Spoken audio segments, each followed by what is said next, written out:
الحمد لله رب العالمين، والصلاة والسلام على أشرف الأنبياء والمرسلين نبينا محمد وعلى آله وصحبه أجمعين. أما بعد، د سوالاتو او جواباتو د دولسم نشست د الله سبحانه وتعالی په توفیق سره شروع کوو او په دې کې چې کوم سوالونه شوي دي کوشش وکړو چې د ډېرو جوابونه وکړو. اولنی سوال هغه دا دی، وایي چې کله سپومۍ تندر ونیسي یا توره شي نو زموږ په کلي کې بیا دا طریقه ده چې ماشومانانو ته وایي چې چغې وهئ او په رسول سم باندې درود ټول وایئ. دا طریقه صحیح ده او که نه؟ جواب د دې مسلې دا دی چې دا نور تورېده یا سپومۍ تورېده او د دې باز رڼا تله، کله نه کله بعضې حصې توره شي نو کله نه کله ټوله حصې توره شي، ټوله توره شي، کله نه کله ټوله توره شي. نو د هغې غټ سبب دا دی چې الله سبحانه وتعالی د انسانان یری او د رسول صلی الله علیه وسلم په زمانه کې یو پیر داسې شی و نو رسول صلی الله علیه وسلم دومره د یری سره د کور نه راووتو مانځله چې صحابه کرام وایي د رسول صلی الله علیه وسلم دا ګمان شو چې که قیامت راغی او هغه پیغمبر دی او دومره ویرېدو. نو دا قسمه کارونه الله سبحانه وتعالی د دې انسانانو د یرولو دپاره کوي، خو دا طریقه په شریعت کې نشته چې ماشومانان دې چغې وایي، بلکې په هغه ټیم کې 2 رکعته لمونځ کول پکار دي او د هغې تفصیل موږ په درسونو کې کړی دی. الحمدلله 2 رکعته لمونځ او په هر رکعت کې 2 رکوګانې، سوره فاتحه به ووایي، قرت به وکړي، بیا رکوع، بیا سوره فاتحه، بیا قرت، بیا رکوع او بیا 2 سجدې. نو په هر رکعت کې 2 رکوګانې شي، 2 سجدې شو. بیا د هغې نه بعد د رسول صلی طریقه دا و چې مختصر نصیحت به وکړو مسلمانانو ته او په هغه نصیحت کې ورته دا ووایي چې الله یادوئ، د الله ذکر ډېر کوئ او د خپلو ګناهونو نه توبه وباسئ او صدقې ډېرې ورکوئ او الله ته رجوع وکړئ چې الله د عذاب زموږ نه لرې کړي. دا طریقه ده. نو په رسول صلی الله باندې درود ویل دا یو ذکر دی، دا سړی کولی شي، خو دا چې ماشومانان دي چغې وایي دا طریقه نشته په شریعت کې. او صرف درود هم نه دی بلکې عام اذکار ورسره ویل پکار دي، الله یادول پکار دي، قرآن تلاوت، صدقې ورکول، د الله د یرې جړا کول، مونځونه کول، دا طریقه ده. والله اعلم. د هغې نه بعد یو ورور سوال کړی دی چې په صلات الخسوف او په صلات الکسوف کې څه فرق دی او هغې کې دا مو وایي چې دویم سوال په دې سوال کې دا دی چې صلات الاستسقا باران غوښتو دپاره چې کوم لمونځ کېږي دې دپاره اذان او اقامت شته او که نه. بیا درېیمه خبره پکې دا کړې ده چې امام کله سمع الله لمن حمده ووایي نو ربنا لک الحمد به وایي او که نه. بیا څلورمه خبره دا کړې ده چې آیا امام به امین وایي او که نه. نو دا 4 سوال دی خو دا یو ملګري کړي. ناول دغه مسلې نه راځو چې په خسوف او کسوف کې څه فرق دی. نو دا صلات الخسوف او صلات الکسوف دا یو شان لمونځ دی، خو دومره ده چې خسوف په عربۍ کې سپومۍ تورېدو ته وایي او کسوف نور تورېدو ته وایي. صلات الکسوف صلات الخسوف دا څه فرق نه کوي، نه د نور دپاره خاص لمونځ د تورېدو دپاره او د سپومۍ تورېدو دپاره خاص لمونځ نشته، بلکې یو شان طریقه. بیا د هغې نه بعد دا مسله چې د صلات الاستسقا دپاره بانګ او اقامت شته او که نه.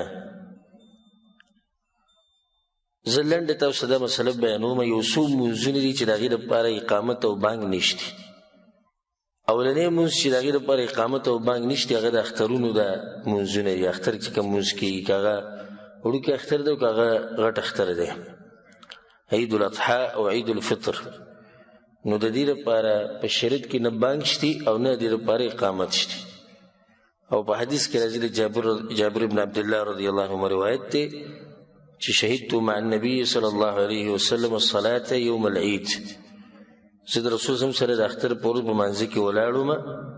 فبدأ بالصلاة قبل الخطبة بغیر اذان ولا اقامه. نو رسول صلی الله علیه وسلم چې مخکې مونځ وکړو، د خطبې نه مخکې مونځ وکړو، او نه د اذان امر وکړو نه د اقامت وکړو. دا واضح ده چې د اختر د مانځه دپاره نه بانګ شته او نه اقامت شته. دویم مونځ چې د هغې دپاره بانګ او اقامت نشته، هغه صلات الکسوف یا خسوف، چې نور تور شي، سپومۍ توره شي، او د هغې دپاره دغه 2 رکعته مونځ کوي، نو د هغې هم نه بانګ شته او نه د هغې دپاره اقامت شته. او عائشه رضی الله عنها روایت دی چې د رسول صلی الله علیه وسلم په زمانه کې دا نور چې دی تور شوی، فبعث منادیا، نو یو کس یې ولېږو چې ته اواز وکړه الصلاة جامعه، چې مونځ د جمع سره کېږي، راځئ یعنې. فاجتمعوا، نو دا خلک ټول لا جمع شو. بیا رسول الله صلی الله علیه وسلم مخکې شو او مونځ یې وکړو. نو دا دویم شو. اولنی څه دی؟ اختر. او دویم صلاة الکسوف. دریم صلاة الاستسقاء، دغه باره کې ورور تپوس کړی. صلاة الاستسقاء دا د باران غوښتو دپاره مونځ کېږي. په دې کې ډېر مونځونه ګوره موږ ته معلوم نه دي. هغې وجه د عوامو جهالت، د دین نه لرې کېدل، او د ډېرو مولیانو کوتاهي، چې هغوی عوامو ته بس یو څو مسلې نیولي دي، هغه ورته بیانوي. هغه مسلې چې هغه د عوامو د خواهشاتو موافق دي، بس عوام به نه خفه کوي، د دوی ته به ډېرې خبرې نه کوي. نو بیا دا مولا هم تکړه مولا دی، ټول خلک ورسره مینه محبت هم کوي او مني هم، ځکه چې هغه نور څه نه وایي، خو دغه یو څو خبرې. نو دا صلاة الاستسقاء، صلاة الکسوف، د دې زموږ خلکو له خبرو هم نه دي، نه چېرته شوي دي. دا دې کې به تاسو ما سره موافق یې انشاءالله. دا چېرته لیدلي هلته د دې نه څوک خبرېږي هم نه، چې نور تور شو، سپومۍ توره شوه، د چا څه پروا هم نشته. باران دپاره راوځه، راځه صلاة الاستسقاء کوو، د هغې طریقه سره، د هغې خطبه څه ده، دی چا ته پته نشته، الا من رحمه ربي، چې الله پرې رحم کړی او علماو بیان کړي، عوامو اورېدلي نه، هغه به پوه شي. نو صلاة الاستسقاء دپاره نه بانګ شته او نه اقامت شته، او خلک به د هغې دپاره وځي بس چې الله ته رجوع کړي، د ګناهونو نه توبه وباسي. خو که دې ځای کې څوک دا وایي، بعض علما دا وایي چې دلته به هم دا وایي چې الصلاة جامعه، یعنې په سپیکر کې اواز وکړه چې مونځ څه دی، د جمع دی. موږ وایو نه، دا کار به نه کوي، دا بدعت دی. سړی وایي څنګه بدعت دی؟ صلاة الکسوف او خسوف کې رسول صلی الله علیه وسلم اواز نه دی کړی، خلک را جمع کول. نو کوم خلک را جمع کوو؟ وایي نه، یو خو په دې بدعت دی چې رسول صلی الله علیه وسلم صلاة الاستسقاء کړی، دا اواز یې نه دی کړی. دویم، د صلاة الاستسقاء دپاره وخت د مخکې نه ټاکلی کېږي چې بهی سبا به مونځ کوو، نو خلکو ته معلومه وي. او د کسوف او د خسوف پته نه لګي چې کله نور تورېږي او کله سپومۍ تورېږي. په دې ورسېدی که نه؟ نو دا د مخکې نه پته ده. دغه شان د اختر مونځ دی، ټولو مسلمانانو ته پته ده چې موږ به د اختر مانځه له سهار ځو، نو هېڅ ضرورت نشته چې اواز وشي چې الصلاة جامعه. بس علما وایي الصلاة جامعه په دې مونځونو کې مو وایي چې خلک راجمع کړي، موږ نه مه یې وایه چې رسول صلی الله علیه وسلم په زمانه کې یو کار شتي او هغې ته ضرورت دی او رسول صلی الله علیه وسلم کړی نه دی، نو ته به هم نه کوې. د رسول صلی الله علیه وسلم ذهن ته ولې دا خبره به نه راغلي چې راشي دې خلکو ته اواز وکړي چې راجمع شي؟ نو ټول خیر او خیر هغه د رسول صلی الله علیه وسلم په طریقه کې دی. وخیر الهدي هدي محمد صلی الله علیه وسلم. نو دا صلاة الاستسقاء شو. ښه، څلورم مونځ چې د هغې دپاره بانګ او اقامت نشتي، هغه د تراویح مونځ دی، د قیام اللیل ورته وایي یا تراویح ورته وایي، چې کوم نوم ونه م ورکړې. د دې دپاره دغه نشتي، د بانګ او اقامت، او نه به د دې سره دا وایي الصلاة جامعه، دې سره هم نه ثابت. پنځم مونځ چې د هغې سره دغه نشتي، د بانګ او اقامت، هغه د جنازې مونځ دی. د جنازې د مانځه سره چې دی هم نه بانګ شتي او نه اقامت شتي، او په دې باندې اجماع ده، علماو اجماع ده په دې مسله باندې، على ان الصلاة على الجنائز لا يسن لها اذان ولا نداء. دې سره نه بانګ نه اقامت کی. یو سړی چې دغه اواز وبکې ولګو که نه الصلاة جامعه، لګولی شي خلکو ته پته لري چې جنازه به کېږي نو ضرورت نشته چې دې ته آواز وشي چې بهی راځئ مانځه ته موږ لمونځ کوو دا څو لمونځونه شو یو ملګری داسې ویلی شي ټول پنځه شو یو ملګری ویلی شي بیا د ما کم کم ووایي اختر مونځ استسقا مونځ بس صبر یو دی پوره کوي جنازې مونځ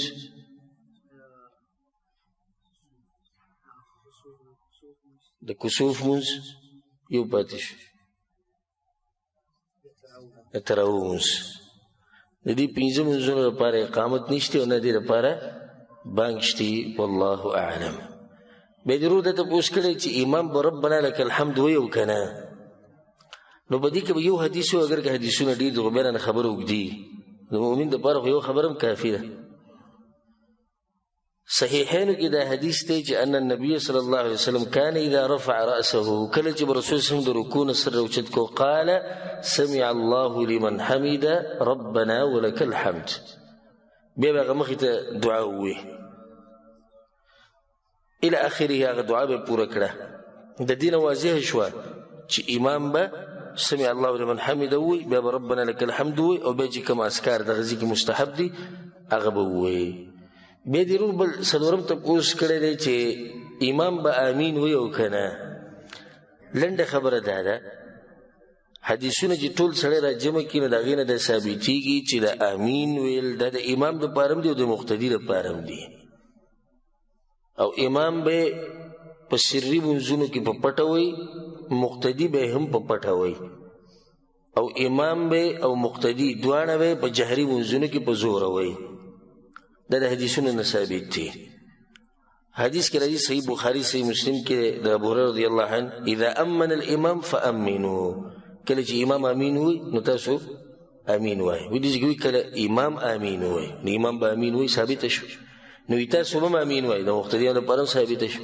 نو په دې کې د درېیمه مسله هم ثابته شوه چې په زوره به یې وایي ځکه رسول صلی الله چې کله امام امین وایي تاسو به ووایو چې امام هغه نه ورو نو موږ به یې څنګه ووایو نو د درېیمه مسلې په دې کې دننه راغلي اذا امن الامام فامنوا دغه شان یو حدیث کې دا راځي دا امام بخاري رحمه الله راوړی اذا قال الامام غير المغضوب عليهم ولا الضالين فقولوا آمين تاسو آمين وایي امام ابو داود رحمه الله چې کوم حدیث راوړی د وائل بن حجر رضی الله عنه وایي کې دی چې کان النبي صلی الله علیه وسلم اذا قرأ ولا الضالين کله چې رسول صلی الله ولا الضالين وایي قال آمين رسول صلی الله علیه وسلم آمين بیا صحیح حدیث دی دا په دې باندې جرح کول اسې ځان په دغه کې اچول ځان خوشحالول دي چې د حدیث به کمزوری کو حدیث کې دقه شان دي قال امین رسول صلی الله امین ورفع بها صوته او आवाज به بسکو او به اوچت کو والله اعلم دا مسله جديد خو موږ سره ټیم ډیر نه